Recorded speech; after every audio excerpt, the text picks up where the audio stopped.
안녕하십니까. 저는 손께받은 마다가스카르 의료 선교사 이재훈입니다.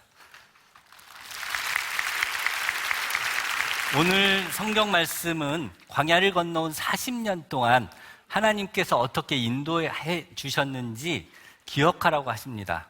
제가 선교사가 된 지 딱 20년째입니다. 아직 광야를 다 건너온 거 아닌 것 같은데 지금 그동안에 하나님께서 저를 어떻게 인도해 주셨는지 기억하면서 우리에게 무엇을 가르쳐 주시는지 함께 나누고자 합니다. 먼저 제가 어떻게 의료 선교사가 되었는지 말씀드리는 게 좋겠습니다. 많은 사람들이 생각할 때 선교사가 된다고 하는 사람들은 믿음이 되게 좋고 훌륭해서 그렇게 되는가 보다 이렇게 생각할 수 있는데 저는 그 반대였습니다. 저는 믿지 않는 가정에서 태어났습니다. 그렇지만 혼자서 5살 때부터 교회를 다녔습니다. 어느 때부턴가 교회에서 전도하면 주는 책갈피, 성구가 적혀 있는 책갈피를 모으는 게 취미였습니다. 그래서 반 친구들, 새로운 학년이 될 때마다 우리 반 친구들은 저의 책갈피 수집을 위해서 한 번씩 교회를 왔습니다. 그런 친구 가운데 5학년 때 온 가정이 불교 가정인 친구가 하나 있었습니다. 그를 전도하기 위해서 거의 6개월을 매주 그 집을 찾아갔습니다. 그 친구 어머니가 야, 재훈이 불쌍하니까 교회 한번 가줘라. 그렇게 해서 그 친구가 교회를 나왔고 저는 책갈피 하나를 더 얻을 수 있었습니다. 그 친구와 아주 친한 친구가 되었습니다. 베프가 되었습니다. 그 친구와 내기를 했습니다. 누가 먼저 가족을 전도하느냐?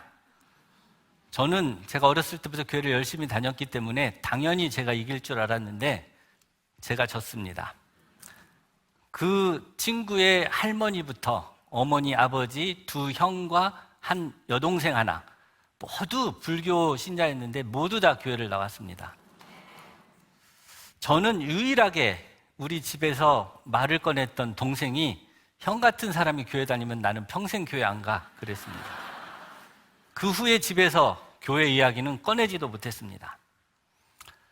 중학교 1학년 때 성경책을 읽다가 사도행전 16장 31절에서 주 예수를 믿으라 그리하면 너와 내 집이 구원을 얻으리라 이 말을 발견했습니다. 그래서 하나님께 따졌습니다. 하나님, 내가 주 예수를 믿는데 왜 우리 집은 구원을 못 받습니까? 그때 소리가 들렸습니다. 너의 믿음이 가짜니까 그렇다. 아니, 제가 왜 가짜예요? 이렇게 전도도 열심히 하고 이렇게 성경도 열심히 읽고 그러는데 왜 가짜예요? 그런데 제가 가짜라고 따질 때부터 제가 진짜 가짜인 것을 알게 됐습니다. 제가 잘한 것들은 모두 다 하나님께 잘한 것이 아니고 사람에게 잘 보이려고 잘했습니다. 내 내면에는 나의 욕심을 채우기 위한 욕망이 있었습니다. 가식과 위선과 그런 것들이 확연했습니다. 그래서 제가 진짜 가짜인 것을 알게 됐습니다. 진짜 가짜인 걸 알게 되니까 겁이 덜컥 났습니다. 가족 구원을 못하는 거는 고사하고 내 자신이 지옥에 갈 거가 너무나 겁이 났습니다. 그래서 하나님께 2판 4판 한번 걸어보기로 했습니다. 우리 성경책에 보면은 베드로가 그 제자들이 노를 저을 때 그 풍랑 가운데서 예수님이 물 위를 걸어오는 거가 있습니다. 그 베드로가 나도 물 위를 걸어서 주님께 가게 해주세요 하고 바다에 내려옵니다. 저는 그 모습을 보면서 그 당시 제가 했던 결단이 좀 이와 비슷한 결단이었다 생각합니다. 2판 4판 물 위로 뛰어들기로 했습니다. 물 위로 뛰어들었을 때 어떤 일이 발생합니까? 물속에 빠져서 깜깜한 바다에 아무것도 보이지 않고 길도 보이지 않는 곳에 가라앉습니다. 그때 주님께서 베드로에게 손을 내밀어 주십니다. 우리 주님은 자신이 길이라고 하셨습니다. 우리 크리스찬들은 세상은 이 길이 잘 되는 길이다, 저 길이 잘 되는 길이다 이야기하는데 이 말씀을 생각해 보면 우리 크리스찬은 길을 찾을 필요가 없습니다. 물에 빠지면 길이 옵니다. 그래서 길이 손을 잡아줍니다. 우리는 그 길 위에 서 있기만 하면 안전한 길을 갈 수 있습니다. 어떻게 제가 물에 빠진 결단을 했을까요? 저는 하나님께 이렇게 말했습니다. 하나님, 내가 아프리카의 선교사가 될 테니까 나를 진짜로 여겨주세요. 그렇게 말했습니다. 그 당시에 제가 중학교 1학년 때만 해도 그 당시만 해도 아프리카는 식인종이 있고 각종 맹수들과 뱀과 심지어 식물까지도 사람을 잡아먹는 걸로 알고 있었습니다. 그런 데서 아프리카 선교사가 되겠다고 한 것은 거의 저의 전 인생을 걸었다고 이렇게 생각했습니다. 선교사가 되겠다고 결단을 하고 나면 모든 것이 싹 변해서 아주 좋은 크리스찬이 될 거라는 착각은 하지 마십시오. 저의 인생을 보니까 그렇지 않습니다. 하나님께서는 저를 제 성질머리 그대로 쓰실 수 없었습니다. 우리가 성경에 보면 법궤를 만드는 나무가 무슨 나무인지 아세요? 아카시아 나무라고 합니다. 씨띠 나무라고도 하는데 제가 그 인터넷에서 씨띠 나무를 보니까 굉장히 꼬불꼬불해요. 목재로 쓰기 되게 어려운 나무 같아요. 그걸로 성궤를 만든다고 합니다. 그런데 그 나무만 있으면 안 되고 정금으로 그걸 쌉니다. 정금으로 싸는 이유가 그 구부러지고 그 휘는 그런 것들을 아마 막기 위해서 그런 것 같습니다. 정금으로 싼다는 말을 우리가 다른 말로 하면 예수로 옷 입는다 이렇게 말을 할 수 있을 것 같습니다. 그러면 예수로 옷을 입는다 하는 건 뭐냐? 저희가 인생을 돌아볼 때 예수께서 옷 입혀주신다고 하는 게 무엇이냐 이런 생각을 해봤습니다. 제가 보니까 우리들의 인생의 경험, 우리 주변에 있는 사람, 그리고 그런 관계 속에서 이루어지는 것이 예수로 옷 입는다 하는 것 같습니다. 고등학교를 졸업하고 무슨 선교사가 될까 하다가 의료 선교사가 되기로 했습니다. 하나님께 이렇게 걸었잖아요. 걸었는데 하나님이 내가 선교사가 되면 진짜로 여겨주실지 안 여겨주실지 답이 없었습니다. 그래서 뭔가 내가 약속을 지킨다는 표를 해야 될 것 같은데 그 당시에 학생으로서 최선을 다해야 될 것 같은 거예요. 그러면 저는 좀 문과적 기질이 있었는데 어떤 것을 하면 될까 했는데 이제 공부를 잘해야 되잖아요. 학생이니까. 근데 공부 잘하면 두 가지 길이 있었습니다. 하나는 의사가 되거나 하나는 법관이 되거나. 근데 아프리카의 법관이 되면 별 소용이 없을 것 같아서 의사가 되기로 했습니다. 고등학교 졸업하고 서울의 안암동에 있는 기숙사에서 살게 되었습니다. 처음 서울에 올라오고 나니까 아는 사람도 없고 어느 교회를 가야 될지 몰랐습니다. 그런데 듣기로 저희 어렸을 때 주일학교 전도사님이었던 분이 인천 백운역에 교회를 개척하셨다는 소리를 들었습니다. 그래서 인천 백운역에 갔습니다. 처음으로 전철을 타고 갔습니다. 2시간 걸렸습니다. 다시는 여기에 안 오리라. 이렇게 나는 바쁜 의대생이니까 열심히 공부를 해야 되겠다. 기숙사에서 제일 가까운 교회를 후딱 갔다 와야 되겠다. 이렇게 생각을 했습니다. 그 순간에 제 마음속에 아니 아프리카에서 선교사 하겠다는 놈이 이 좁은 땅덩어리에서 개척교회 섬기는 것도 못한다고 그러느냐? 그런 소리가 들리는 것 같았습니다. 그래서 결혼하고 셋 날 때까지 그 교회를 다녔습니다. 형 같은 사람이 교회 다니면 나는 평생 교회 안 가 했던 동생도 교회의 멤버가 됐습니다. 동생이 교회 멤버가 된 이유가 있는데, 얘가 대학에 이제 처음에 시험 보러 왔잖아요. 제가 얘를 맡아서 시험장에 다음날 데려다 주는 일을 맡았습니다. 저보다 형이 하나 더 있긴 한데 형보다는 제가 더 잘할 것 같아서 그렇게 했습니다. 근데 그날 밤에 왜 동생이 나한테 그런 원망을 했을까? 그런 생각을 했는데, 제가 동생한테 잘못한 건 딱 두 가지였습니다. 하나는 어렸을 때 이렇게 엿 같은 거 사면 저는 한쪽을 이렇게 뭉뚱그리고 또 한쪽은 길게 내놓고 동생한테 고르라고 하면 100% 동생은 가늘고 긴 데를 선택했습니다. 그거야 뭐 동생이 선택한 거니까 뭐 그걸로 형 같은 사람이 교회 가면 나는 안 가, 이럴 말은 할 필요 없겠지만, 두 번째는 아마 좀 마음에 걸렸습니다. 우리 삼형제가 있었는데, 제가 형하고 싸우면 부모님들은 어린 것이 형한테 덤빈다고 혼내고, 동생하고 싸우면 큰애가 어린 동생을 이렇게 건든다고 혼났습니다. 그래서 어느 날 동생을 찝쩍찝쩍해서 덤비게 해가지고 패줬습니다. 아마 그것이 한이 맺혔던 것 같습니다. 그래서 그날 집에 와서 제가 이제 동생이 좋아하는 김치찌개를 끓여주고 잠자기 전에 사과를 했습니다.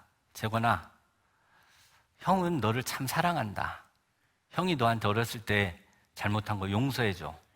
그랬더니 동생이 이불을 뒤집어 쓰고 용서를 안 해줬습니다. 합격자 발표가 돼서 동생을 데리고 그 신촌에 있는 학교를 갔습니다. 동생이 보니까 가슴이 덜컥해서 고개를 떨구고 떨어졌구나 그러는 겁니다. 저는 제 눈에 동생 이름이 너무 잘 보이는 거예요. 그래서 재권아 축하해, 합격했다 하고 안아줬습니다. 동생은 어디? 나 떨어진 줄 알았어 이렇게 찾다가 결국 자기 이름을 봤습니다. 토요일이 되었습니다. 동생이 하는 말이, 형 내일 교회 어디 가? 그래서 이게 무슨 소리야? 나 좀 교회가 좀 멀긴 한데 나랑 같이 가자. 그때부터 동생이 교회를 다니기 시작했습니다. 동생은 늦게 예수 믿은 것이 억울해서 경영학을 공부하면서 신학을 부전공으로 했습니다. 방위라고 하나요? 집에서 이렇게 출퇴근하면서 다니는 그것을 하게 됐는데, 방위를 하면서 어머니 아버지를 앉혀놓고 성경을 가르쳤습니다. 그래서 어머니 아버지를 전도했습니다. 형은 유학을 가서 교회를 나갔다고 합니다. 근데 지금도 약간 까리합니다.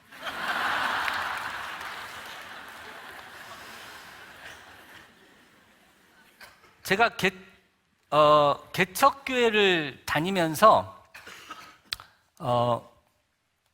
21살에 청년 집사가 되었습니다. 교회를 다니면서 청년 집사가 되니까 수요 예배도 나가고 토요일 청년부 예배도 나가고 주일학교도 하고 성가대도 하게 됐습니다. 여름방학 때는 인형극을 배웠습니다. 이렇게 손가락으로 하는 인형인데, 두통이의 마음, 다윗과 골리앗 이런 거를 해서 인형극을 하면서 전도도 했습니다.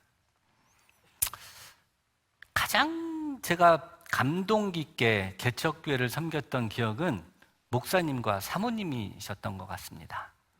그 두 분이 아직도 자립하지 못한 그 개척교회에서 날마다 얼마나 성실하게 기도하는지, 얼마나 말씀 준비를 철저히 하는지, 그 말씀대로 본인들이 살아내시려고 하시는지, 한 영혼 한 영혼을 얼마나 사랑하시는지, 그런 것들을 너무 가까이 볼 수밖에 없었습니다. 교인 수가 없다 보니까 너무 가까이 볼 수밖에 없었습니다. 그런데 그 기억이 제가 마다가스카르에서 어떤 일을 하더라도 포기하지 않는 어떤 그런 모델이 그분들이 되어주셨다고 생각합니다. 그것이 아카시아 나무 같은 저를 감싸고 있는 정금 같은 것이 아닌가 이렇게 생각을 합니다. 의대를 다니는 동안에 평생 동지를 만났습니다. 처음에 의대에 입학하니까 너의 꿈이 뭐냐? 이렇게 묻는 친구가 있었습니다. 그래서 나는 의료 선교사가 되어야만 해. 안 그러면 난 지옥 간다는 말은 빼고 의료 선교사가 되어야 해. 그랬더니 재훈아, 의료 선교사 되는 일이 쉽지 않다. 그랬습니다. 그 당시에 저희 학년에서 의료 선교사가 되고 싶어 하는 친구들이 한 15명 정도 있었습니다. 우리가 한 140명쯤 됐거든요. 그런데 저희가 조사를 해봤습니다. 모든 학년에 다 10명 이상 의료 선교사가 된다고 했습니다. 그런데 그 당시에 실제로 선교사가 된 사람은 전 세계에 한국 의사로서 선교사가 된 사람은 10손가락에 뽑을 정도밖에 안 됐습니다. 왜 그럴까? 쉽지 않습니다. 그래서 그 친구와 함께 우리 서로 돕자. 우리가 이 의료 선교의 꿈을 포기하기 쉬운데 서로 지켜주자. 그렇게 해서 모임을 만들었습니다. 저희가 이제 캠퍼스 찬양 모임도 하고 선교사들을 지원하기 위해서 일일 찻집도 하고 그룹 과외도 했습니다. 그룹 과외를 이렇게 친구들끼리 나눠서 파트별로 나눠서 가르치니까 인기가 되게 좋았습니다. 그래서 선교사님들한테 차도 사드리고 오토바이도 사드리고 선교비도 많이 보낼 수 있었습니다. 그러한 친구들이 우리 회비를 모았습니다. 회비를 모았는데 우리는 두 가지를 꼭 해야 된다. 하나는 교회에 11조를 해야 되고 회비를 11조로 내야 된다. 그러니까 그 회원들이 모집이 많이 되지 않았습니다. 소수 정예의 회원들이 지금까지 저희를 위해서 후원하고 기도하고 있습니다. 또 한 가지 저의 굉장히 귀중한 동지를 만났는데 저의 아내입니다. 제가 그동안에 다니면서 이쁘고 지혜로운 수많은이라고 하면 은혜가 안 되니까 몇 명의 자매들에게 아프리카에 같이 가자고 제가 이야기를 했었습니다. 그랬더니 잘 다녀오시라고 했습니다. 그래서 하나님께 기도를 했습니다. 하나님, 제가 선교사로 나가고 싶은데 결혼을 하고 가는 게 좋을까요? 안 하고 가는 게 좋을까요? 하라고 하신 것 같습니다. 그래서 어떤 사람하고 할까요? 하나님께서 답을 주시지 않고 책을 주셨습니다. 리차드 범브란트 목사님이 쓰신 하나님의 지하운동이라는 책인데 범브란트 목사님이 공산치하에 있던 루마니아 교회에서 감옥에 가서 있었던 간증을 이렇게 써놓은 책입니다. 그런데 왜 이 범브란트 목사님이 감옥에 갔느냐?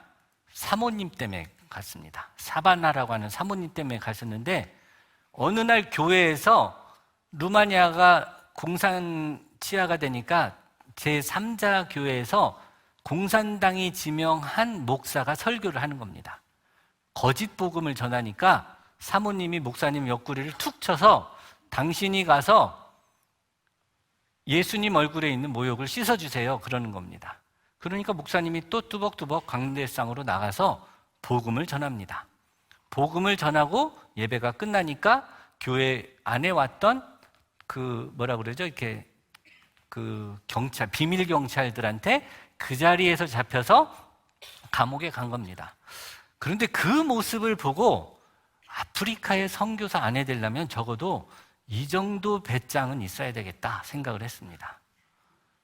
그런데 저희 아내는 결혼의 유일한 조건이 하나님을 위해서 죽을 수 있는 남자였습니다. 그래가지고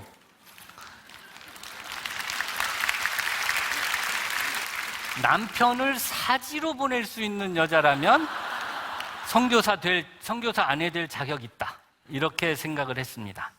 그래서 아내와 결혼을 했습니다. 우리 아내가 실제로 사지로 남편을 잘 보냅니다. 저희가 마다가스카르에 처음 갔을 때 노엘리라고 하는 자매가 있었습니다. 노엘리가 성탄절날 태어나서 이름이 노엘리입니다. 성서 유니온하고 함께 일을 하고 있었는데 이 노엘리가 선교사들한테 편지를 보냈습니다. 하나님, 내일이 예수님과 나의 생일인데 나한테 생일 선물을 주려면 저 무당 좀 치료해 주세요. 그런 편지를 보냈습니다. 그 편지를 남아공에 있는 어떤 선교사가 보고 저한테 연락을 했습니다. 닥터리, 내가 어젯밤에 기도하다가 성령의 음성을 들었는데 네가 가서 고쳐주래. 그러는 겁니다. 그런데 제가 이제 그때 우리 팀 리더한테 상의를 했습니다. 가야 될까요? 저 선교사가 저렇게 말하는데 저 말을 믿어도 될까요? 우리 팀 리더가 우기라서 비가 너무 많이 오니까 길이 위험하니까 가지 말라고 그랬습니다. 그런데 우리 아내는 가라고 했습니다. 그래서 갔습니다. 갔는데 길이 비에 쓸려 나가서 도로가 패여가지고 절벽이 됐습니다. 아슬아슬하게 빠지지 않고 돌아서 갔습니다. 내리막길에서 차가 미끄러져서 그 수로에 빠졌습니다. 아무리 노력해도 차가 빼지를 못해서 밤새 차 속에 있었습니다. 그 다음날 아침에 비가 그치긴 했는데 여전히 길은 미끄러워서 차가 빠지지 않았습니다. 하나님께 기도했습니다. 하나님, 아니 그 무당을 치료해 주러 가야 되는데 차가 이렇게 꼼짝을 안 하고 있으니 어떻게 치료해 주러 갑니까? 기도하고 시동을 걸었더니 차가 빠졌습니다. 그래서 그 무당을 만나러 갔습니다. 무당은 다리에 궤양이 있었습니다. 우리가 정체성 궤양이라고 그래서 그 뭐라 그러죠? 정맥 우렬성 궤양 같은 겁니다. 제가 해준 거는 별로 없습니다. 그 탄력붕대로 잘 감아줬습니다. 나았을까요? 안 나았을까요? 나았죠. 노엘리가 편지를 보냈습니다. 몇 주 후에 이 무당이 치료가 돼서 자기 성경 공부 반에서 공부를 하고 있다고 답장을 보내주었습니다. 이러한 경험이 저한테 조금씩 믿음이 생기는 계기가 되었습니다. 그러나 여러분, 아주 신실하고 용감한 남성분들에게 하는 이야기입니다. 아내를 맞이하시려거든 조심하셔야 됩니다. 각오가 좀 있으셔야 됩니다. 특히 그 아름다운 여자들이 갈수록 강해져서 아줌마가 됩니다. 아내와 우리의 같이 기도했던 동지들은 아카시아 나무 같은 저를 정금같이 싸는 정금이 아니었나 이렇게 생각을 합니다. 하나님께서는 또 사람들뿐만 아니라 경험을 통해서 제가 선교사가 될 수 있도록 준비를 해주셨습니다. 제가 처음 의사가 되어서 경북 예천군 호랑이가 운다는 뜻을 가진 호명면에서 공중보건의를 했습니다. 아주 환자가 얼마 안 오는 그런 동네였습니다. 아침에 면사무소 있는 데로 차가 나오면 밤에 들어갈 때 차가 한 번 있기 때문에 바쁘신 그 농부들께서 시간이 없어서 보건지소를 이용하지 않았습니다. 그래서 제가 이동진료를 했습니다. 각 리마다 일주일에 한 번, 두 번씩 계획을 짜서 찾아가서 환자들을 봤습니다. 한 번 갈 때마다 수백 명씩 환자를 봤습니다. 환자를 보고 나서 보건지소에 오면 제가 치료한 게 맞았나 틀렸나 의심을 했습니다. 제가 환자를 치료할 때는 굉장히 능력 있는 의사인 척하고 약을 줬지만 불안했습니다. 그래서 죽어라고 공부를 했습니다. 잘못 처방한 거는 다음에 가서 지난번 약이 조금 안 듣죠? 이걸로 바꿔드리겠습니다 하고 몰래 또 약을 바꿔주기도 했습니다. 그러다가 수원가족교회 협회로 임지를 옮겼습니다. 수원 가족계획협회에서는 제가 하는 임무가 있었는데 경기도 내에 있는 모든 직업 여성들의 성병 관리를 했습니다. 그래서 그분들에게 성병에 대한 강의를 정기적으로 해야만 했습니다. 그래서 많이 공부했습니다. 그리고 가족계획하고 가난해서 돈이 없는 산모들의 출산을 돕는 일을 맡아서 했습니다. 이게 마다가스카르에서 이동진료할 때 성병 환자가 그렇게 많은 줄 몰랐습니다. 하나님께서 미리, 저는 그 당시에 이게 무슨 뭐 선교의 준비인가 이런 거 상상도 못했는데 미리 이렇게 준비시켰습니다. 이동진료도 제가 마다가스카르에서 이동진료를 했는데 너무 쉬운 거예요. 공중보건이 때 해봐서. 또 다른 경험이 있습니다. 세브란스 병원에서 외과 레지던트와 펠로우를 했습니다. 레지던트 때는 항상은 아니지만 어떤 때는 침대에 누워서 자본 게 14시간, 일주일에, 하루가 아니고요. 일주일에 14시간 잔 적도 있습니다. 그렇게 고단하게 일을 한 거는 마다가스카르에서 이동진료할 때 환자들이 끊임없이 와도 지칠 줄 모르고 이렇게 일할 수 있는 어떤 그 끈기를 심어줬던 것 같습니다.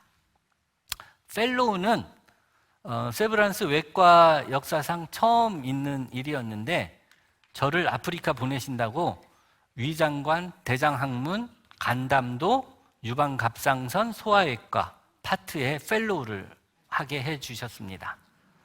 원래 그 펠로우 전임인가요? 이런 과정은 위암 전문의, 대장암 전문의 이렇게 훈련을 받는 건데 저를 위해서는 이 모든 파트를 다 공부할 수 있도록 해주셨습니다. 그리고 응급의학과에서 외상 환자를 다룰 수 있었고요.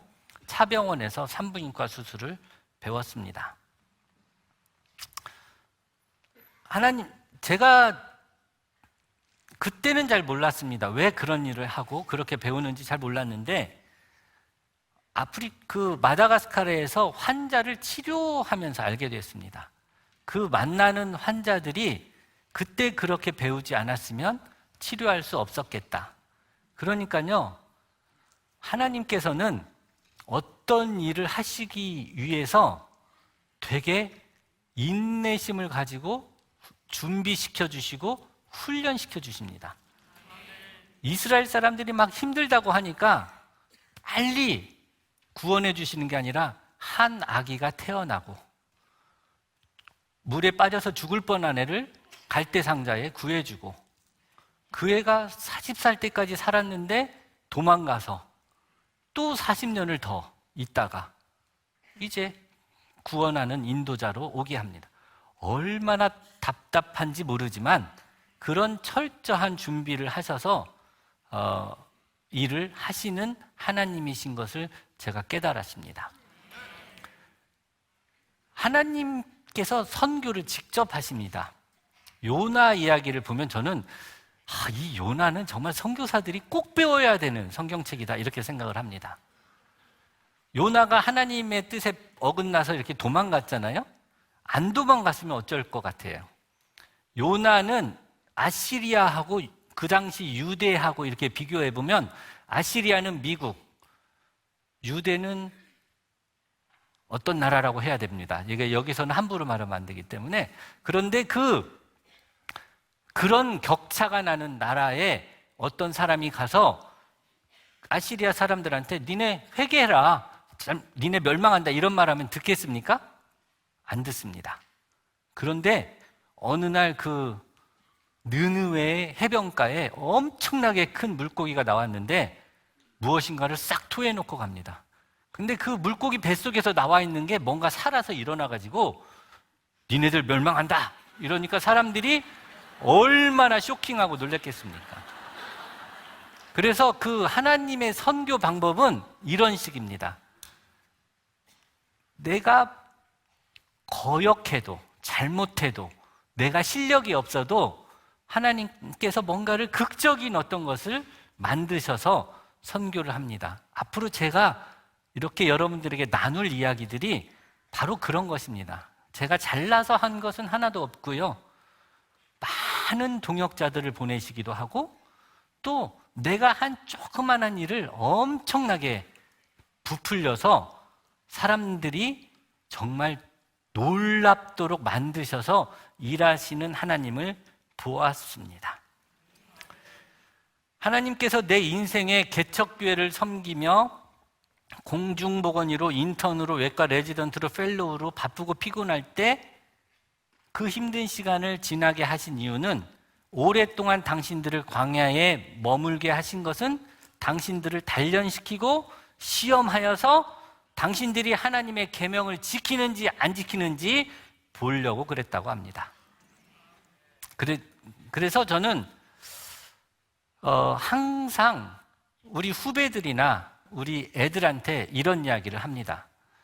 아빠가 경험해 보니까 그 당시에는 잘 모르지만 오늘, 지금 내가 하고 있는 일이 하나님 일하는 준비야. 그러니까 지금 너한테 어떤 일이 닥쳐도 최선을 다해서 해라. 어렵고 힘든 일일수록 더 좋아. 그러면 네가 더 크고 위대한 일을 할 수 있을 거야. 그렇게 이야기를 해줍니다. 그리고 또 미래에 우리가 그렇게 하는 위대한 일은 그 후의 미래의 준비가 됩니다. 저는 그래서 우리가 지금 닥치고 있는 이 순간, 그리고 우리에게 벌어진 이 모든 환경, 이 환경이 혹시 다른 사람들보다 너무 나쁘다고 생각하면 더 좋습니다. 이러한 환경을 하나님께서 베풀어 주신 이런 무대라고 생각하시고 여러분들이 최선을 다해서 주인공처럼 연기하시기 바랍니다. 그렇게 연기하는 것이 예수로 옷 입는 겁니다. 우리 실체를 보여주면 너무나 부끄러워서 보여줄 게 하나도 없는데 우리는 연기할 수 있잖아요. 예수로 옷 입을 수 있습니다. 그래서 우리가 보여지는 게 아니고 옷 입은 예수가 보여지는 것입니다. 그런데 저는 학생 때 과천에서 살았습니다. 결혼하고 장모님이 계신 반포로 이사를 갔습니다. 우리 아이들을 쉽게 부탁드리기 위해서입니다. 펠로우 때는 장모님이 멀리 남양주로 이사를 가셔서 우리가 남양주로 이사를 갔습니다. 과천, 반포, 그러면 여러분들 뭐 생각나는 거 없으세요? 아주 비싼 아파트. 맞습니다. 문제는 저희가 이사 간 다음에 값이 올랐다는 겁니다. 남양주는 20년이 지난 지금까지도 한결같이 아파트 값이 겸손합니다. 그런데 저희가 남양주로 이사를 가니까 애들 셋을 데리고 인천에 있는 교회까지 가기가 너무너무 힘들었습니다. 너무나 바쁜 외과 의사 생활을 하는데 특별히 그 아내가 애들 셋 데리고, 저는 이제 가끔 그 병원에서 당직 걸려서 못 가면 아내가 손이 2개밖에 없잖아요. 하나는 업고 하나는 잡고 하나는 잡고 이렇게 갑니다. 너무너무 힘들어서 제가 이제 미안하다, 교회에 미안하다. 그래서 오랫동안 다니던 개척교회를 사임하고 교적을 남양주에 있는 산흥에 있는 한 교회로 옮기게 되었습니다. 산흥에 있는 한 교회 남성교회에 속해서 남성교회 활동을 했는데 거기서 또 굉장히 큰 사랑을 느꼈습니다. 그 남성교회 분들이 제가 병원에서 늦게 끝나고 늦게 오니까 구역 모임을 10시에 시작을 했습니다. 10시에 시작해서 새벽까지 이렇게 모임을 해주셨습니다. 제가 펠로우를 마치고 이제 선교사로 나간다고 했을 때 그때가 마침 그 교회 50주년 개교라고 하나요? 교회 건축 50주년이 된 때입니다. 그래서 저희를 50주년 기념 파송 선교사로 전액을 후원해서 저희를 선교사로 보내주셨습니다. 만약에 그 교회가 없었으면 저희는 선교사로 첫 발을 내딛기가 굉장히 어려웠을 것 같습니다. 의사니까 의사 친구들한테 후원을 쉽게 받아서 잘 갈 것이다 생각했는데 그렇지 않습니다. 어렵습니다. 그리고 이게 전화 걸 시간도 없습니다. 그런데 그 교회에서 그렇게 우리를 후원해 주셔서 저희가 이렇게 선교사가 되었고 오늘 이렇게 말씀을 전할 수 있게 되었습니다. 마다가스카르에 갔는데 제가 외과 의사니까 수술도 하고 치료도 해야 되니까 도구가 있어야 되잖아요. 그런데 또 제가 모임을 하고 있는 그 모임에 있는 어떤 분이 산부인과 선생님이셨습니다. 저희 선배님이셨는데 산부인과를 정리하시면서 그 병원에서 쓰던 모든 수술 도구며 재료를 저희한테 보내주셨습니다. 이게 제가 의도한 것도 아니고 그런데 하나님께서 무엇인가 하실 일이 있어서 그렇게 하신 것입니다. 제가 그 도구를 가지고 마다가스카르에서 15년이 넘게 이동 진료를 할 수 있었습니다. 만약에 그것이 없었으면 어떻게 환자를 치료하고 다녔겠습니까? 그런데 이렇게 한 번 온 물건이 15년 동안 계속 쓸 수 있겠습니까? 또 한 NGO 단체가 있었습니다. 그 NGO 단체에서는 최선을 다해서 때 맞춰서 마다가스카르로 직접 오셔서 저와 함께 환자를 봐주시기도 하고 또 필요한 물품을 공급하시기도 하고 마다가스카르에서 치료하기 굉장히 어려운 환자들이 있으면 그 단체에서 환자를 초청해서 한국에서 치료도 해주셨습니다. 이런 분들을 왜 만나게 하셨을까? 이분들이 그렇게 이런 분들을 하나님께서는 주변에 모이게 해주시고 엮어주셔서 함께 일하게 해주셨습니다. 마다가스카르에는 의사가 굉장히 부족합니다.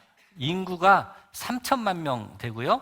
땅은 우리나라 남한의 6배 정도 됩니다. 의학교육의 인프라도 굉장히 부족하고 국가 재정도 부족합니다. 의사들 대부분이 어디에서 일하겠어요? 돈을 벌 수 있는 도시에만 있고 인구의 80%가 살고 있는 시골 지역에는 의사 만나기가 아주 힘듭니다. 2006년부터 마프라고 하는 미션 애비에이션 펠로우십 그것을 비행선교단이라고 비행 청소년 말고요. 비행선교단이라는 단체하고 하버에이드라는 단체가 있습니다. 하버에이드는요. 그 수륙 양용 보트 하버크라프트라는 배가 있거든요. 이렇게 수륙 양용 보트를 타고 복음을 전하는 그런 단체가 있습니다. 그 단체하고 제가 속해 있던 아프리카 오지 선교회라는 단체가 세 단체가 연합을 해서 마다가스카르 메디칼 사파리라고 하는 공동 선교 프로젝트를 하기로 했습니다. 그래서 마프는 비행 선교단은 우리를 오지에 데려다 줍니다. 그 오지에 가면 활주로가 이렇게 있는 게 아니고 그냥 풀밭에 경비행기가 이렇게 내립니다. 하버에이드는 텐트를 치고 숙식을 해주고 우리를 그곳에서 필요한 곳으로 이렇게 하버크라프트를 타고 옮겨주는 일을 했습니다. 저희는 약품과 수술도구와 이런 것들을 챙기고 가서 환자를 치료해주는 그런 일을 했습니다.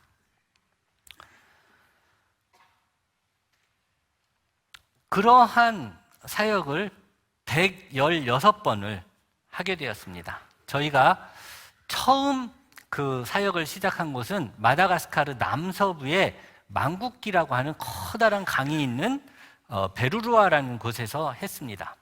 하루는 하버크라프트를 타고 어느 마을에 갔는데 하버크라프트가 딱 그 모래를 지나서 모래톱에 탁 정박을 하니까 동네 사람들이 혼비백산이 돼서 다 도망갔습니다.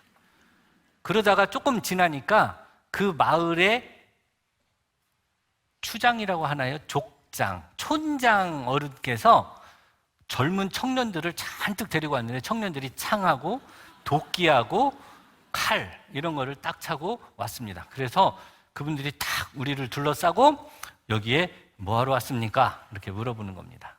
제가 나는 의사여서 아픈 사람을 치료하러 왔다. 한 동네 사람들 전체를 봐도 한 300명, 400명 정도밖에 안 될 텐데 이 사람들이 평생 한 번도 의사를 만난 적이 없습니다. 그래서 세상에 의사가 뭐 하는 직업인가를 아는 사람이 한 명도 없었습니다. 그래서 저희가 한참을 설명했더니 이 사람들이 하는 말이 따하카니 운비아싸 그러는 거예요. 운비아싸가 뭐냐면 운비는 소라는 뜻이고 아싸는 일이라는 뜻입니다. 소 잡는 일을 하는 사람인데 백정이 아니고요. 거기에서는 소 잡는 일을 굉장히 신성하게 합니다.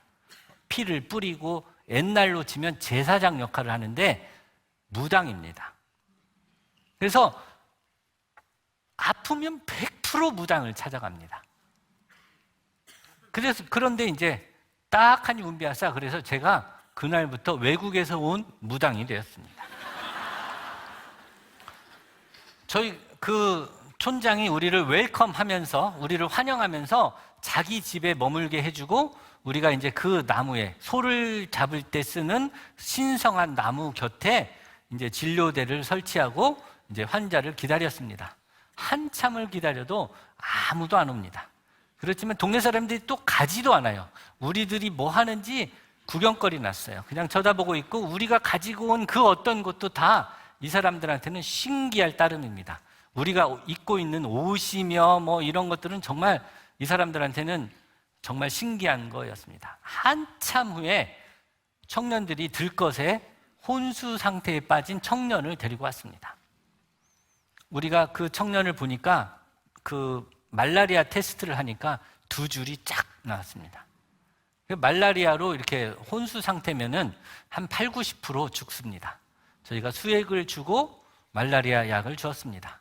그 다음에 온 애는 한 4살, 5살 정도 된 남자아이인데 애가 설사를 너무 해서 거의 쇼에 빠진 상태로 쭉 늘어져서 왔습니다. 그 마을에서 설사가 그렇게 되면 하루 이틀 만에 죽습니다. 그런데 저희가 이제 치료를 했는데 그 설사난 아이에게 먼저 수액을 주고 항생제를 주고 있었더니 애가 해열제를 주고 좀 있었더니 애가 조금 지나서 마당을 걸어 다녔습니다.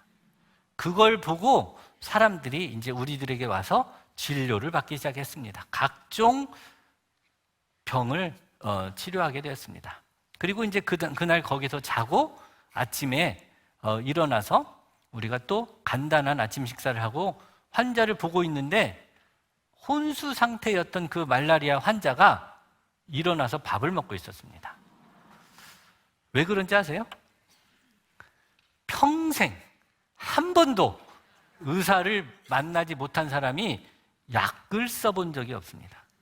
그러니까 우리가 준 그 당시만 해도 말라리아는 저항균들이 많다고 했는데 이 사람들은 평생 한 번도 말라리아 약을 먹어본 적이 없어서 그냥 우리가 준 약에 너무나 잘 반응을 한 겁니다.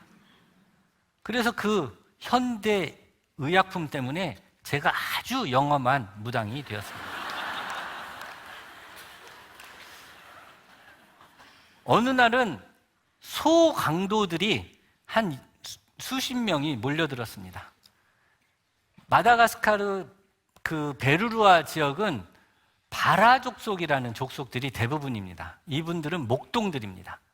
그런데 이 목동들끼리 서로 소를 훔치는 그런 일이 있습니다. 그리고 특별히 그 소년이 장가를 갈 수 있는 청년이 되려면 케냐의 마사이족들이 사냥을 해가지고 오는 것처럼 이 사람들은 소를 훔쳐야 됩니다. 그래서 좀 어떻게 보면 좀 낭만도 있어요. 이렇게 소를 훔치고 오면 잘 성공적으로 훔치면 그날 맥주 3병 그리고 젊은 아가씨 1명을 이제 주면서 너는 어른이다 이렇게 하는 그 풍습이 있습니다. 그런데 어느 날부터 어떤 사람들이 돈을 현금을 주고 사기 시작했습니다. 그러니까 그 돈에 눈이 먼 사람들이 서로 소를 훔쳐서 팔다가 점점 규모가 커져서 떼강도가 되었습니다.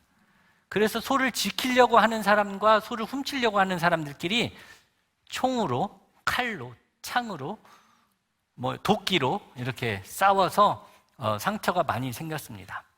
그래서 수십 명의 소 강도떼 같은 사람들이 왔는데 어깨에는 검정실과 빨간실로 죽음이 피해가라는 부적을 다 붙이고 있습니다. 이렇게 많이 뛰어다녔기 때문에 엄청난 채취를 풍기면서 들어왔습니다. 저는 중환 환자부터 치료를 했습니다. 중환 환자부터 한참 정신없이 치료를 하고 있었더니 한 반절 정도 되는 사람들이 사라졌습니다. 나중에 알고 보니까 사라진 사람들은 동네 소를 잃어버린 마을 사람들이었고, 이 사람들은 강도였는데 내가 강도를 치료해 주니까 외국에서 온 무당이 강도편이구나 이렇게 생각해서 다 도망갔던 겁니다. 그러니 그런 오해를 풀기 위해서 다음날 그 사라졌던 환자가 있는 마을로 저희가 찾아갔습니다. 찾아갔더니 동네 사람들이 깜짝 놀랐습니다. 원래 누가 외국인이 찾아오는 것도 되게 영광스러운 일이긴 하지만 우리가 적이라고 생각했는데 이렇게 찾아온 걸 보고 굉장히 놀랐습니다. 우리는 그곳에서 다친 환자들을 다 치료해 주었습니다. 그 마을은 그때부터 우리하고 가장 협조적인 주민들이 되었습니다. 나중에 그 크리스찬이 한 명도 없다는 베르루아에 교회가 5개가 생기고, 특별히 이 소강도에 당했던 마을의 사람은, 그러니까 그 베르루아는 군이라고 하면 면 정도 되나요? 면이나 동네 정도 되는데 그 동네에서 처음으로 교회가 생기는 마을이 됐고, 그곳 사람들은 예수를 믿느냐고 물어보면 10명 중에 3명이 예수 믿는다고 대답하는 마을이 되었습니다.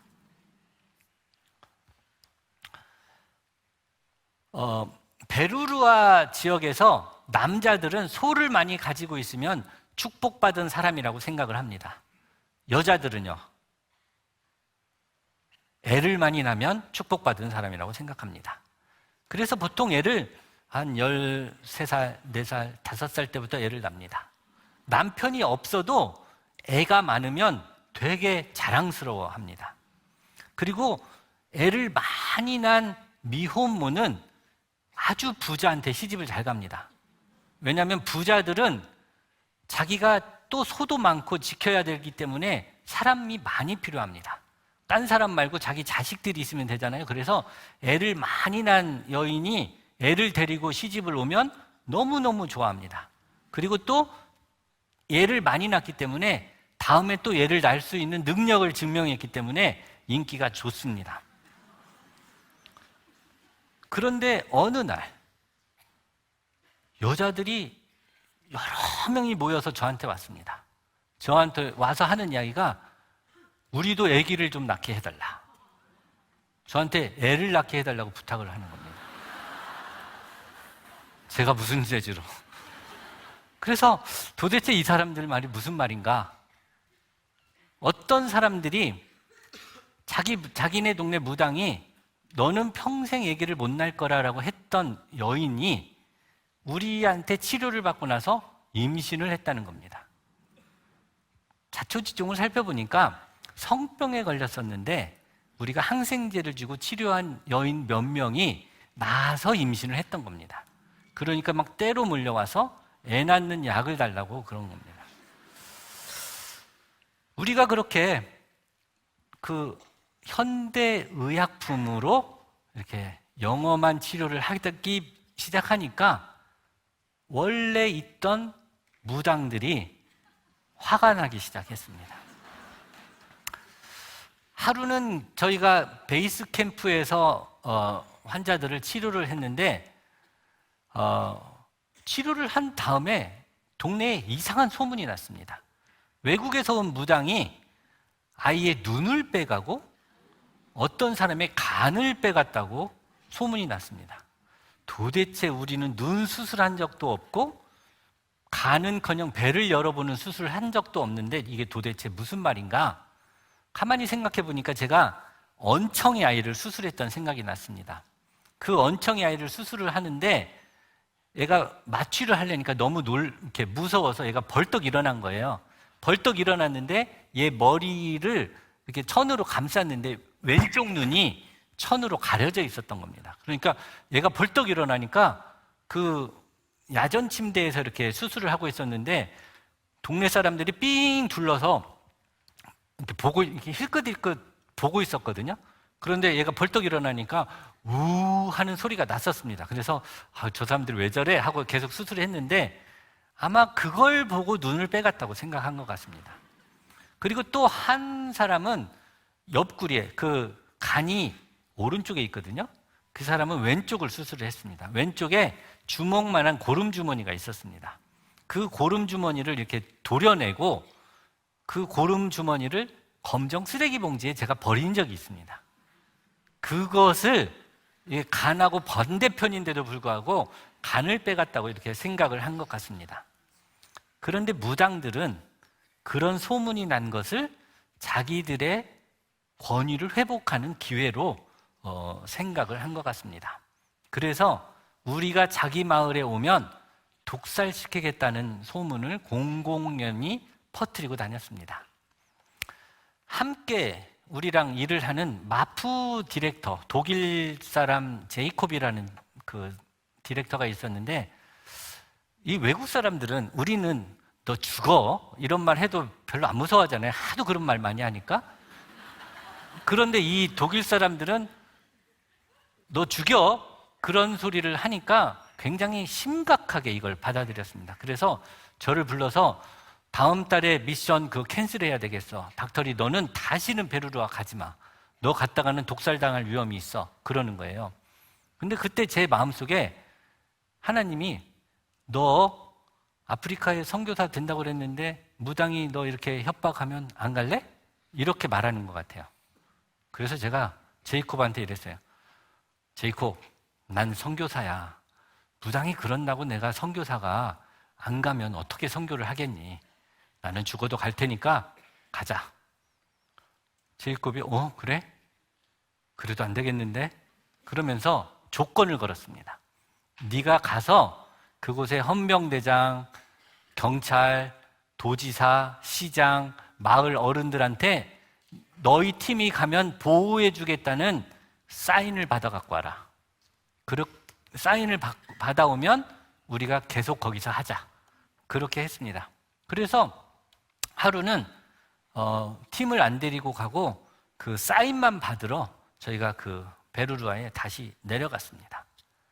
그래서 이제 각 그 단체장들을 찾아다니면서 우리를 보호해 주겠다는 사인을 받았습니다. 동네에 갔더니 동네 어른들은 글을 몰라요. 그래서 이게 뭐냐? 그러니까 우리가 오면 우리를 보호하겠다고 한다. 사인을 못 해요. 사인이 없어요. 그래서 손으로 이렇게 우리가 이렇게 해줬습니다. 이렇게 동그라미를 막 몇 개 이렇게. 그렇게 해서 우리가 이제 그 베이스 캠프로 이렇게 돌아왔는데 베이스 캠프에 돌아오니까 어떤 한 어른이 아이 환자를 한 명 데리고 왔습니다. 그 아이 환자는 목에서부터 허리까지 고름이 이렇게 가득 찬 그런 아이였습니다. 그래서 제가 미안하다. 오늘은 우리가 약을 안 가져왔네. 다음 달에 우리가 올 테니까 그때 아이를 데려오면 우리가 치료해 줄게. 그랬습니다. 그랬더니 그 어른이 아니, 너네가 기도해 주면 되잖아. 그러는 거예요. 저도 여러분 같이 이 사람이 크리스찬인가? 이렇게 생각을 했습니다. 그래서 당신 크리스찬이냐? 물어봤어요. 왜냐하면 그 당시에 거기는 크리스찬이 없다고 알고 있었거든요. 그러니까 아니? 근데 왜 기도해 달라고 부탁을 합니까? 그러니까 니네들 기도로도 치료를 하잖아. 이렇게 말을 하는 겁니다. 저희가 이제 의료팀이 이렇게 치료를 할 때 선교팀이 환자들 한 명씩 놓고 이렇게 기도를 해주니까 우리 팀은 기도로 치료를 한다 이런 소문이 났던 겁니다. 그래서 이제 저한테 기도를 해달라고 하는 것입니다. 그래서 저는 갑자기 기도를 내가 한다고 얘가 나을까 생각을 했지만 선교사니까 선교사가 뭐 기도를 해달라는데 안 해줄 수도 없고 그래서 아이의 머리에 손을 얹고 기도를 해주었습니다. 기도가 딱 끝나고 제가 주머니에 손을 이렇게 넣었는데 주머니에 그 물에 타먹는 항생제가 한 병 있는 거예요. 이 항생제가 왜 여기 들어있지? 저는 꿈에도 생각을 못했습니다. 나중에 생각이 났는데 우리 마다가스카르에 보면은 공항에 가는 길에 깜식이네 주막집이라는 한인 식당이 있습니다. 그 집 아저씨가 자기네 막내딸이 편도선이 부어서 많이 아프다고 그래서 전화를 했습니다. 그래서 제가 그러면 내일 아침에 어차피 공항 가는 길이니까 가다가 약을 주고 갈 테니까 기다리세요 했는데 제가 깜빡 잊고 주머니에 약만 넣고 왔던 것입니다. 그래서 약이 있으니까 그 약을 물에 타서 먹으라고 했습니다. 사실은 그런 약을 한 14병쯤 먹어야 낫는다고 알려져 있습니다. 다음 달에 저희가 이제 의료팀을 꾸려서 이번에는 비행기로 안 오고 차로 내려왔습니다. 그래서 베루루아 들어가기 전에 강을 건너는 그 전 마을에 판자카나라고 하는 마을이 있는데 그 마을까지 저희가 왔더니 갑자기 누가 우리 차를 세우는 겁니다. 그때까지만 해도 아직도 우리를 독살한다는 위험이 없어졌는지를 몰랐기 때문에 저희는 겁이 덜컥 났습니다. 아무도 차에서 꼼짝을 못하고 있는데 어떡합니까? 제가 대표니까 제가 문을 열고 나왔습니다. 이 남자가 뭐라고 하는데 저도 겁이 나서 하늘이 하얗게 느껴지는 걸 느꼈습니다. 다리에 힘이 풀리고 그랬는데 내가 말귀를 못 알아들으니까 이 남자가 어떤 아이를 부르더니 옷을 막 벗기는 겁니다. 그 아이가 보니까 한 달 전에 왔던 그 아이.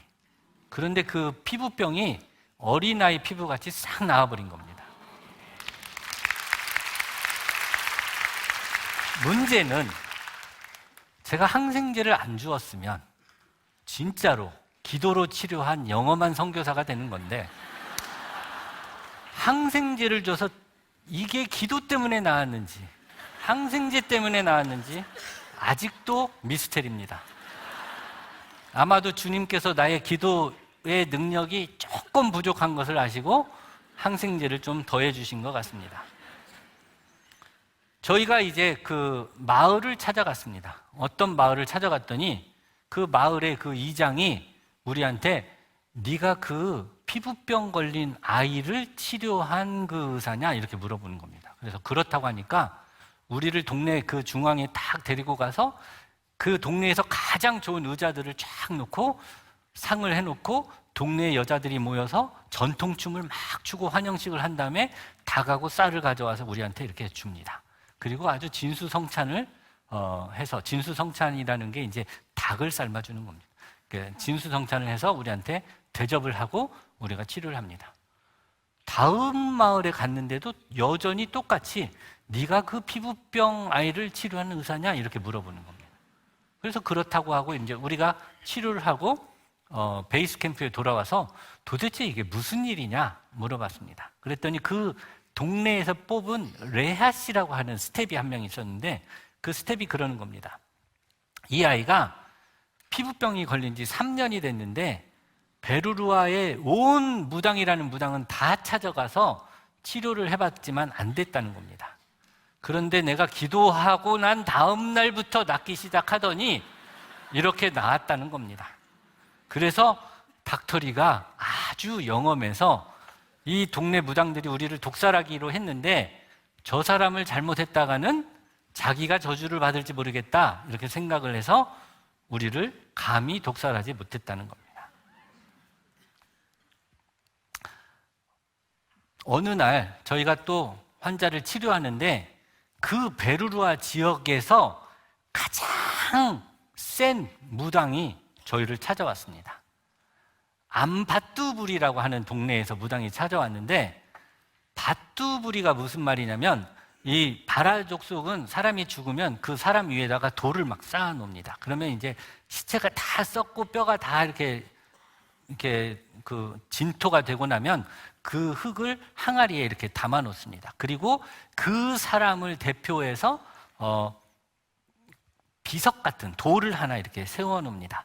그리고 다음 사람이면 돌을 세워놓고, 그런데 그 돌을 둥그렇게 세웁니다. 바투브리가 돌이 둥그렇게 있는 마을, 그런 뜻입니다.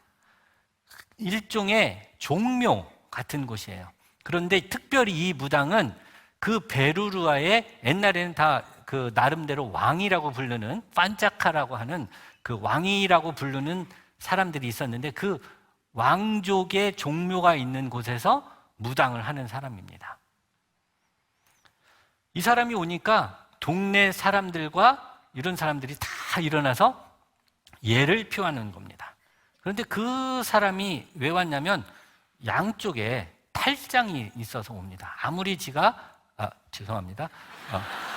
아무리 영험한 무당이라도 이런 그 수술을 해야 되는 그런 병은 치료할 수가 없습니다.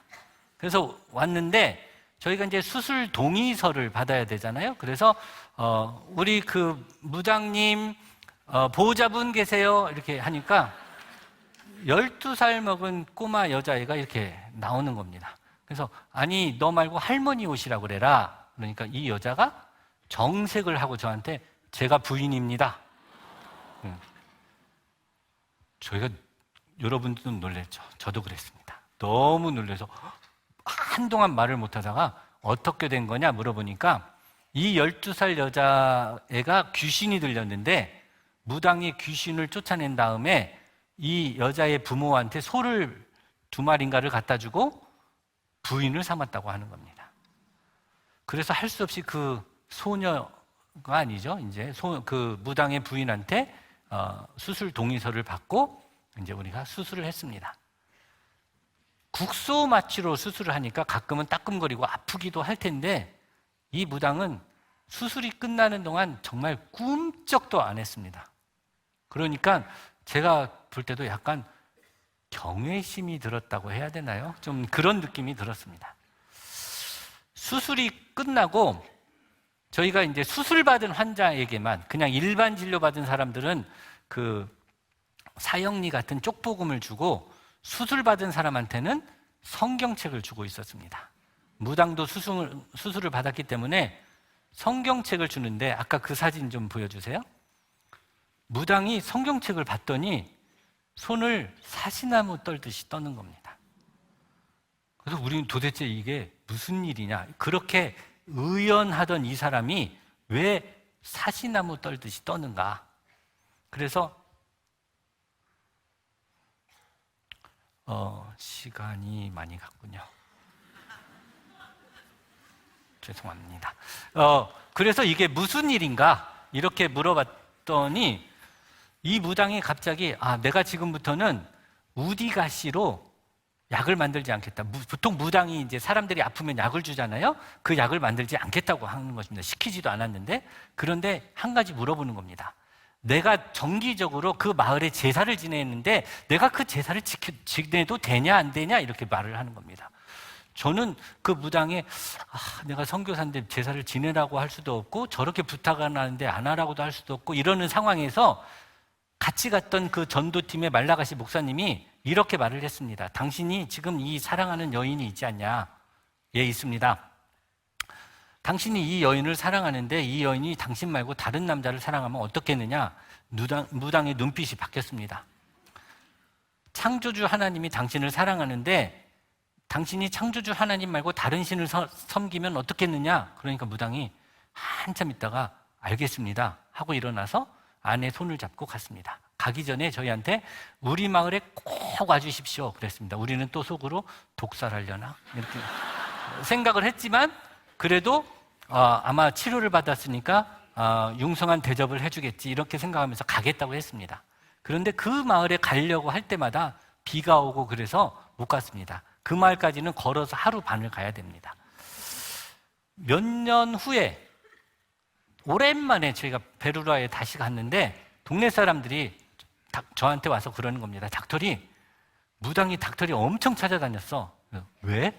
저는 또 무당이 재발해서 화나서 저를 찾는 줄 알고 왜? 그랬더니 무당이 성경책 있으면 좀 더 달래. 그래서 제가 이제 마프에 전화를 걸어서 한 박스 20권 들어있는 성경책을 이렇게 달라고 했습니다. 저희가 현대의학의 도움으로 수많은 환자들을 치료했습니다. 이러한 모든 그 환자들을 치료할 때 정말 하나님의 인도하심과 도우심이 있었다고 생각을 했습니다. 제가 특별한 훈련을 받게 하신 이유는 그 환자들의 기도와 고통 소리를 들으신 하나님이 그 환자들과 그 장소에서 딱 그 시간에 만나게 해서 치료받게 해주신 줄로 이렇게 믿습니다. 제가 그 의료 선교를 하게 됐을 때 많은 사람들이 저를 비난했습니다. 닥터리가 하는 것은 선교가 아니고 봉사활동이야. 복음을 전해야지. 그런 말을 많이 들었습니다. 그런데 이제 하나님이 저한테 복음을 막 전하라고 하면 저를 목사를 만드시지 왜 의사를 만들었겠냐. 저는 또 이렇게 반박을 하면서 하나님께서 다 뜻이 있어서 그런 거야 라고 이야기를 합니다. 그렇다고 해서 우리가 복음을 전하지 않은 것은 아닙니다. 한 부족 이야기만 하겠습니다. 마다가스카르 남서부에는 지금도 나무를 막 이렇게 막 비벼서 불을 피는 부족이 있습니다. 수렵과 채집 생활을 하는 미케아 부족이라는 부족이 있는데 그 미케아 부족은 그 미케아라고 하는 숲속에 사는 사람들입니다. 이 미케아 부족에게 복음을 전하기 위해서 주누르라고 하는 말라가시 선교사가 가려고 했습니다. 그런데 이 미케아 부족은 다른 사람이 숲에 들어오는 걸 무척 경계하고 만나는 것도 싫어합니다. 누가 들어가면 다 숨어버리거나 자기들끼리 막 특별한 리듬의 신호를 보내서 경계를 합니다.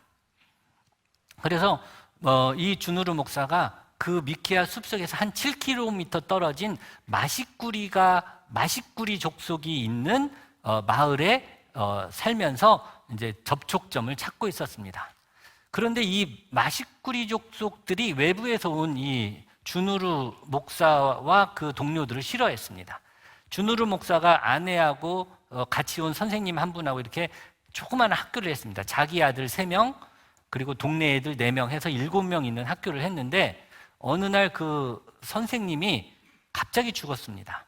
주누르의 막내 아들이 마당에서 막 거품을 물면서 이렇게 죽어가고 있었습니다. 그 마프 비행 선교단이 주누르를 좀 서포트하고 있었는데 주누르에게 그 햄 무전기를 주어서 주누르가 SOS를 보냈습니다. 마프가 주누르에게 이런 일이 생겼는데 닥터리가 같이 가서 그들이 건강한지 안 건강한지 좀 살펴봐 줄 수 있겠니? 그래서 제가 이제 같이 갔습니다. 그리고 이 가족을 수도 타나로 데리고 와서 저희 집에 며칠 머물렀습니다. 머무르면서 주누르가 제가 외과 의사이고 선교사라는 걸 알고 자기 사역을 좀 도와달라고 했습니다. 그래서 저희가 이제 안자베 투룽구라고 마시꾸리가 사는 그 마을에 내려갔습니다. 저희가 가서 치료를 하니까 난리가 났습니다. 현대의학의 도움으로 많은 사람들이 정말 기적을 맛보았습니다. 많은 무당들이 주누르와 친구가 되었습니다. 그런데 그 마을에 칸드레라고 하는 미케아 숲속의 사람인데 그 마을에 와서 살고 있는 사람이 있었습니다. 그 사람이 어느 날 그 미케아 족장 중에 한 사람인 판다하라가 큰 위험에 빠졌다고 주누르한테 이야기를 해주었습니다.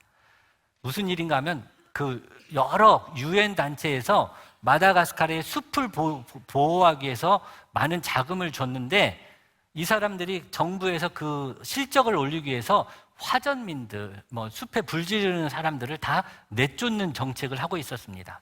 그때 그 판다하라 족속도 화전민으로 여겨져서 쫓겨날 판이었습니다. 이때 주누르가 그 관리들 앞에서 이 판다하라 부족은 숲을 사랑하는 부족이고 불도 안 가지고 다닌다. 이렇게 나무로 비벼서 피는 사람들이지 불 지르는 뭘 들고 다니는 사람이 아니다.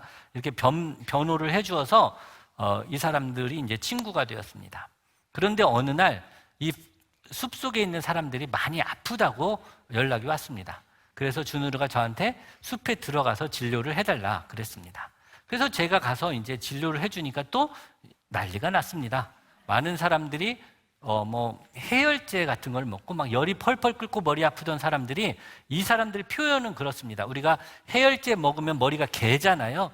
머리가 개는 느낌을 위에서부터 이렇게 발끝으로 신이 내려오는 느낌이라고 이렇게 표현을 합니다. 그러니까 막 얼마나 영험해요, 이 사람들이 볼 때는. 그러니까 문제는 이 판다하라랑 같이 살고 있는 무당이 괴로워졌습니다. 그래서 이 사람들이 섬기고 있는 신의 이름이 뚠뿌니 알라라는 신이거든요. 번역하면 숲의 주인이라는 뜻인데, 숲의 주인이 화가 나서 너희를 떠났기 때문에 나도 떠난다 하고 이 무당이 떠나버렸습니다. 근데 무당은 몇 주 후에 바닷가에서 죽음으로 발견되었습니다. 무당이 떠난 다음에 실제로 이 미케아 숲속에서 나쁜 일이 생겼습니다. 이 약탈을 당했습니다. 이 약탈을 당했는데 이 중에서 가장 아끼는 게 뭐였냐면 람부라고 하는 멧돼지 뼈를 다 뺏겼습니다. 지금 판다하라 추장 뒤에 뼈들이 이렇게 쌓여 있는데, 이 사람들은 왜 뼈를 거기에 쌓아놓냐면 이 사람들의 세계관이 있습니다. 자손들은 조상의 뼈가 있는 곳에 모여 살아야 합니다. 그러니까 뼈를 거기다 두면 멧돼지의 자손들이 그 주변에 모여 살기 때문에 사냥감이 많을 거다, 이렇게 생각을 하는 겁니다. 그런데 멧돼지 뼈를 약탈당하고 나서 멧돼지가 없어진 겁니다. 제가 볼 때는 숲이 파괴돼서 환경 문제로 멧돼지 개체수가 줄어들어서 없어진 거라고 생각을 하지만, 이 사람들은 멧돼지 뼈를 약탈당해서 사냥감이 없어졌다고 단단히 믿고 있었습니다. 어느 날 이제 저희가 그곳에서 환자들을 치료해 주는데 어떤 한 아이가 있었습니다. 고기를 못 먹어서 그런지 마을 사람들의 영양 상태가 완전 나쁜데, 그 아이도 영양 상태가 너무 나빠서 탈장이 있었는데 온 장이 탈장으로 다 빠져나왔습니다. 이 아이를 수술해야 되겠다고 하니까 아주 저에 대한 신뢰가 대단하잖아요. 그래서 닥터리가 수술해줘라, 이렇게 뭘 하든지, 제가 얘를 수술을 하든지 뭘 하든지 그냥 저한테 맡기는 겁니다. 근데 저희가 이제 마취를 설명을 했습니다. 우리가 이 아이가 너무 어려서 전신 마취를 할 건데, 우리가 마취를 하면 이 아이는 잠이 들 것이다. 잠을 자고 통증을 느끼지 못할 것이다. 그러면 우리가 수술을 하고 잠시 후에 얘가 깨어서 올 것이다, 이렇게 설명을 했더니 엄마가 깜짝 놀라서 아이를 안고 도망가는 거예요. 이게 무슨 일이지? 저희도 영문을 몰랐습니다. 나중에 사람들이 와서 웅성웅성해서 내가 설명 다시 했는데, 우리가 마취를 설명했는데 엄마가 애를 안고 숲으로 도망가 버렸다. 근데 나중에 한참 설득을 해서 판다하라가 이제 수술을 맡겼는데, 도망간 이유가 뭐냐면, 제가 이 사람들은 통증을 모르는 깊은 잠, 그게 죽음이에요, 죽음. 그래서 제가 이 사람들 말로 어떻게 해석되었을까 이렇게 통역을 해드리면, 내가 이 아이를 죽여서 통증이 없게 하고 수술한 다음에 다시 살려서 보내줄게, 이렇게 설명을 했던 겁니다. 그러니까 엄마가 놀란 거예요. 그런데 이제 한참 설명을 했더니 그 추장이, 판다하라가 죽든지 살든지 닥터리디가 마음대로 해라, 그래서 이제 수술을 했습니다. 그리고 이 아이가 무사히 잘 살아서 돌아오니까 동네 사람들이 막 박수를 치고 난리가 났어요. 그리고 이제 진료가 끝나고 우리가 이제 돌아가려고 하는데, 동네 사람들이 모여서 저한테 이렇게 한마디 하라고 하는 겁니다. 그래서 제가 요한복음 3장과 1장의 말씀을 합쳐서 이야기를 했습니다. 하나님이 이 세상을 사랑해서 그의 아들을 보냈는데, 그 아들을 영접하면 하나님의 자녀가 되는 권세를 줬다. 요약하면 그런 이야기입니다. 그런 이야기를 했더니 그 판다하라 족장이 가만히 듣고 있다가 갑자기 일어나서 덩실덩실 춤을 추면서 노래를 하는 겁니다.